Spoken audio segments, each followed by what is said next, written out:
pia nimekubaliana na huyu gavana, hospitali yenu hapa Nyamira kidogo inahitaji maneno.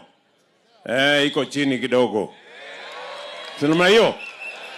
So nimetumana watu yangu kwa county government.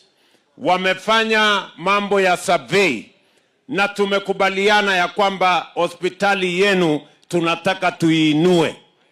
Mimi wiki ijayo naenda kule Italy. Kati ya mambo naenda kutafuta ni shilingi bilioni 1 ya hospitali ya Nyamira. Nyamira hoye. Si hiyo hospitali yenu tuinue? Ama mnasemaje? Tuinue hospitali yenu? Tujenge ikuje juu?